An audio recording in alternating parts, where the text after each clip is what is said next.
안녕하세요. 언어의 진수입니다. 이게 첫 동영상인데요.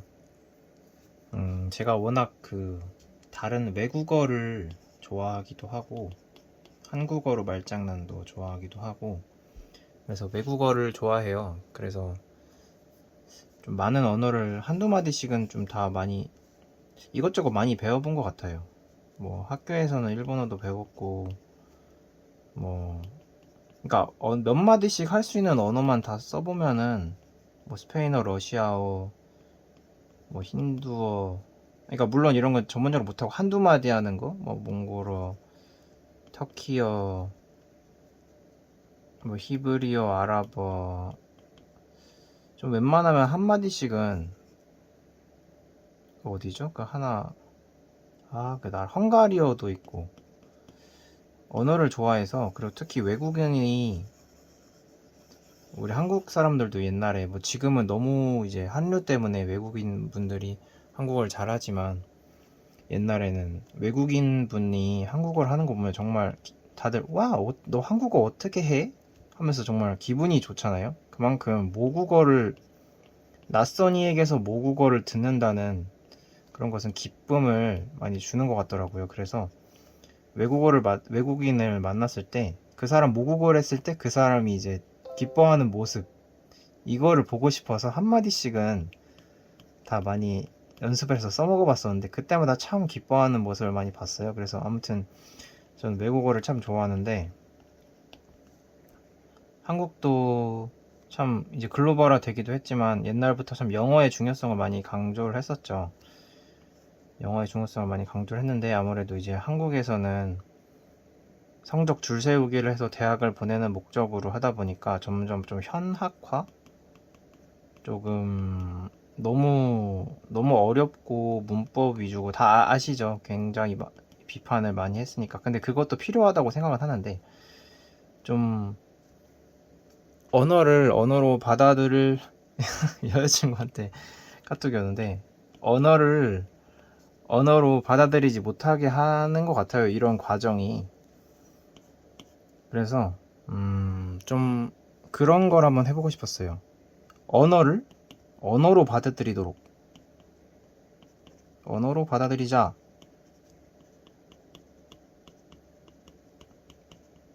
좀 이런 취지의, 다른 사람들이 언어를 언어로 받아들일 수 있도록, 물론 저도 잘 못하지만 함께 제가 아는 만큼을 좀 나눠보고 싶었어요. 그래서 이제 영상을 한번 찍어보게 됐고, 먼저 언어에 대해서 본격적으로 얘기하기에 앞서,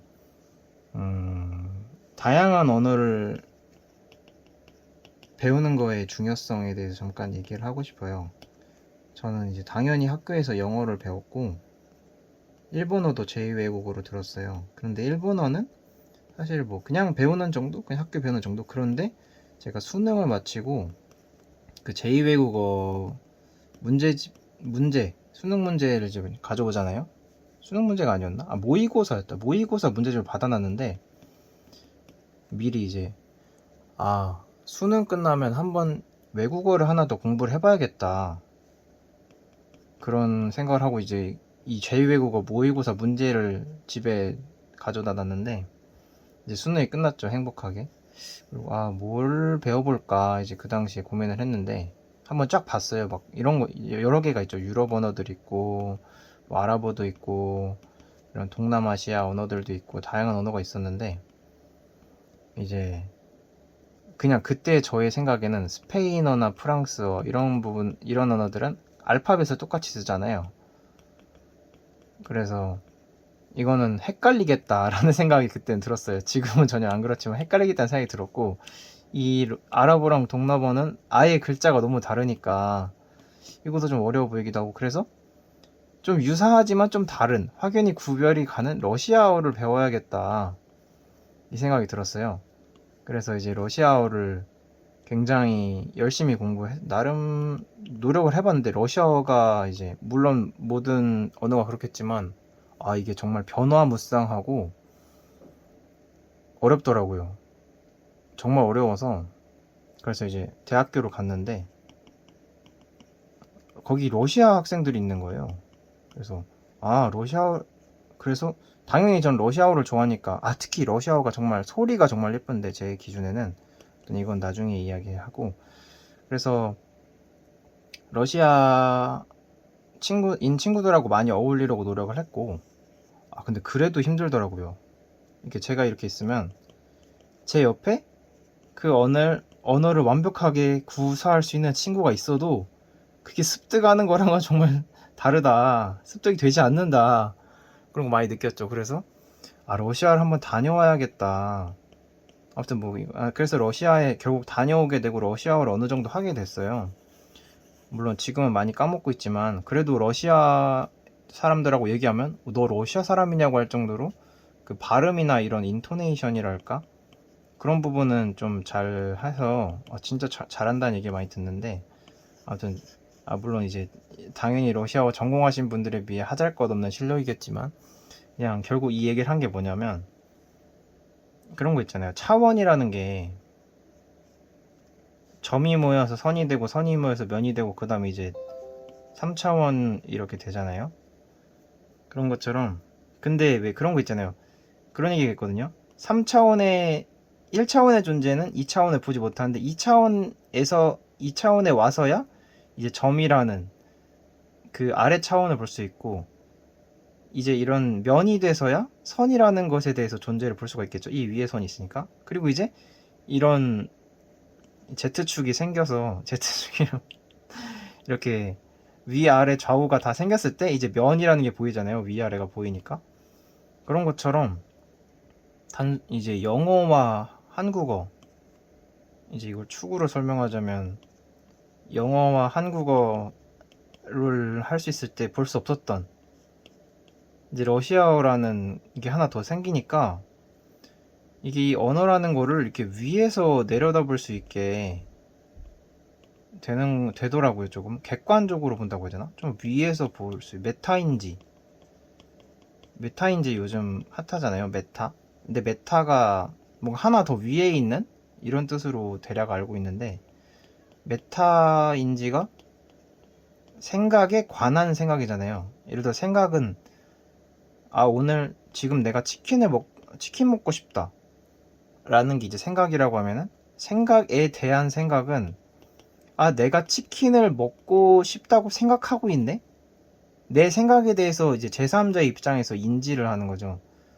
그래서 이제 메타인지가 되면은 좀 화난 이유, 내가 화가 난다 이게 아니라 내가 화가 나 있구나, 내가 왜 화가 나 있지 하고 한 번 더 차분하게 생각을 해볼 수 있고, 그런 것처럼 이제 설명이 장황해졌는데, 그래서 언어를 하나 배울 때마다 그 언어라는 게 결국 틀이라는 게 있거든요.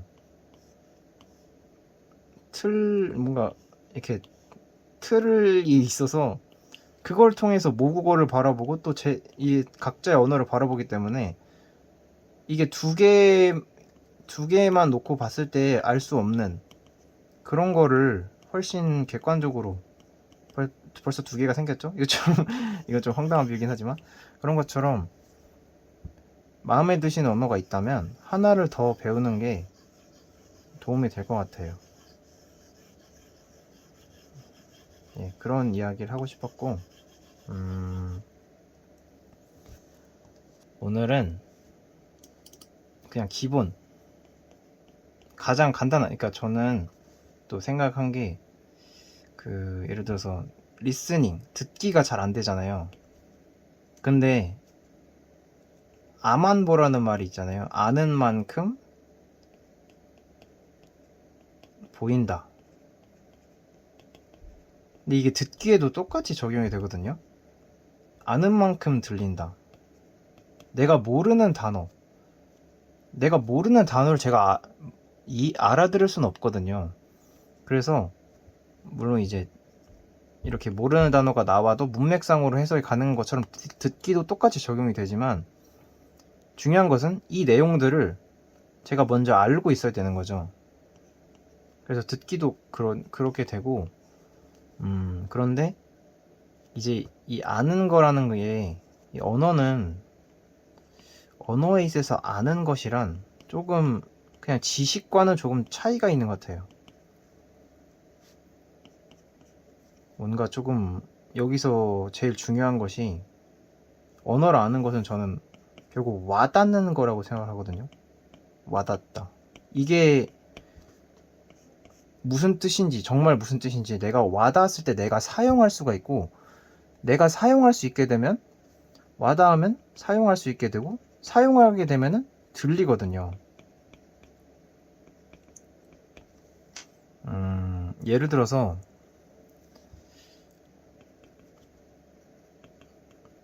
내가 이걸 했다. 뭐 내가 뭘 했다. I did it. I did it. 뭐 이렇게 뭐 내가 뭐 이거 누가 그랬어? 뭐 누가 이제 유리창을 깨부셔가지고 누가 그랬어? 그러면 내가 했어. 아 미안 내가 했다. 이런 느낌인데 뭔가 이건 예를 들어서 I have done it 하면은 그 조금 이거 너무 이거 다른 비유인데 이렇다기보다는 그러니까 내가 뭘 해본 적이 있어. I have done it before. 이거 너무 영어로 바로 들어. 이거 예를 들어서 야 너 갑자기 친구를 만났는데 친구가 막 예를 들어서 비보잉을 하는 거죠. 그래서 야 너 이거 어떻게 뭐야 너 이런 거 할 줄 알았어? 이랬는데 나 이거 옛날에 한 적 있었어. I have done it before. 나 한 적 있어. 뭐 이런 느낌? 근데 이런 표현 예를 들어서 전 이 표현이 예를 들어서 옛날에 그냥 기계적으로 이걸 외웠으면은 제가 이걸 사용하진 못했을 거예요. 왜냐면 와닿지 않았기 때문에. 근데 이게 뭔가 다른 누군가를 쓰는 거 봤거나 다양한 계기로 이제 와닿은 다음에 그럼 이제 사용할 수 있게 되고 그럼 이제 영화에서나 어디서든 말하면 이게 들리거든요. 그런 것처럼 이제 영어든 언어든 모든 언어는 저는 이 와닿음이 그냥 내가 지식으로 책을 읽고 그냥 예를 들어서 뭐 현재 분사가 뭐래? 아 그렇구나. 뭐 예를 들어서 have pp는 뭐 어쩌고 뭐 이거는 완료 뭐 진행 등등등이래. 아 그렇구나. 이게 아니라 그럼 이거 절대 솔직히 못 쓰거든요. 제가 가다가 외국인을 만났을 때 이걸 쓴다? 이건 정말 쉽지 않거든요.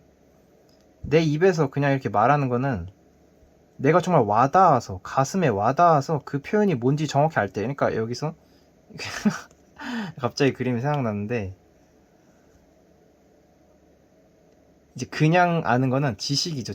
지식은 여기로 가지만 와닿는 거는 가슴으로 온다, 이런 느낌? 그래서 와닿는 게 중요하다, 이거를 이제. 그래서 저는 물론 제가 모국어도 아니지만 외국어들이 뭔가 저한테 와닿은 내용들을 뭔가 와닿게 해주고 싶다. 그래서 처음에는 제가 와닿는 영어라는 걸 해보려고 했어요. 와닿는 영어. 근데 조금 이해가 어려우려나? 이게 좀, 그리고 만약에 저는 나중에 다른 언어들도 좀 얘기를 해보고 싶은데 다른 언어들도 좋아하니까. 근데 그럼 이제 와닿는 영어, 러시아어 따로 맨날 하기엔 좀 힘드니까 그냥 이게 결국에는 핵심을 알아야 되는 거 아닌가. 뭐든지 뭐 주어든 뭐든 현재 분사든 그것에 관한 설명이 아니라 이 외부에 있는 설명이 아니라 이 핵심이 뭔지를 알아야 되지 않나 해가지고 한번 언어의 진수라는 에센스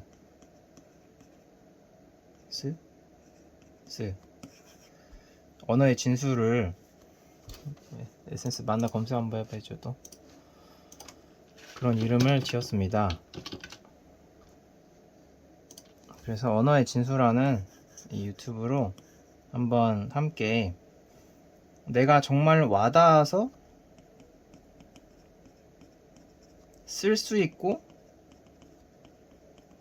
들을 수 있는 언어를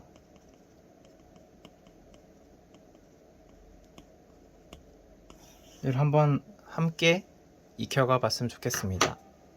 다음에 한번 차근차근 하나하나 준비해봐 오도록 하겠습니다. 감사합니다.